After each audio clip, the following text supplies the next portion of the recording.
રાજકોટ દુર્ઘટનામાં પીએમ રાહત ફંડમાંથી મૃતકોના પરિજનોને 2 લાખ રૂપિયાની સહાય કરવામાં આવશે. ઇજાગ્રસ્તોને રાહત ફંડમાંથી 50,000ની સહાયની જાહેરાત કરવામાં આવી છે અને પ્રધાનમંત્રી નરેન્દ્ર મોદી દ્વારા આ જાહેરાત કરવામાં આવી છે. રાજકોટ અગ્નિકાંડ જેમાં 28 જીવન હોમાઈ ગયા છે ત્યારે કાર્યવાહીનો ધમધમાટ તેજ થયું છે ત્યારે પ્રધાનમંત્રી મોદી દ્વારા આ જાહેરાત કરવામાં આવી છે કે ઇજાગ્રસ્તોને રાહત ફંડમાંથી 50,000 રૂપિયાની સહાય અને જે મૃતકોના પરિજનો છે તે પરિજનોને રૂપિયા 2 લાખની સહાય આપવામાં આવશે. તો રાજકોટ દુર્ઘટનામાં પીએમ રાહત ફંડમાંથી મૃતકોના પરિજનોને રૂપિયા 2 લાખની સહાય આપવામાં આવશે. તો આજ મુદ્દે સંવાદદાતા મેહુલ ફોનલાઈન પર જોડાઈ ગયા છે. મેહુલ, પીએમની મહત્વપૂર્ણ જાહેરાત. રાજકોટ દુર્ઘટનામાં પીએમ રાહત ફંડમાંથી પરિજનોને 2 લાખની સહાય આપવામાં આવશે. શું અપડેટ?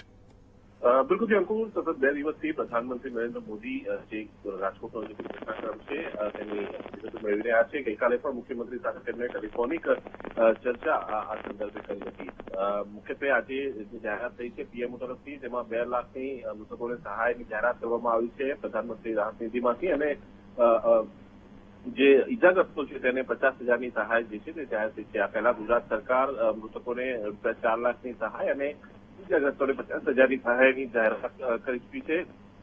હવે વધુ એક આ જાહેરાત પ્રધાનમંત્રીમાંથી પીએમઓમાંથી કરવામાં આવી છે અને આ સહાય જે છે તે મૃતકોના પરિવારજનોને આપવામાં આવશે. જી અંકુર. જી બિલકુલ મેહુલ, સમગ્ર માહિતી સાથે જોડાવા બદલ આપનો આભાર.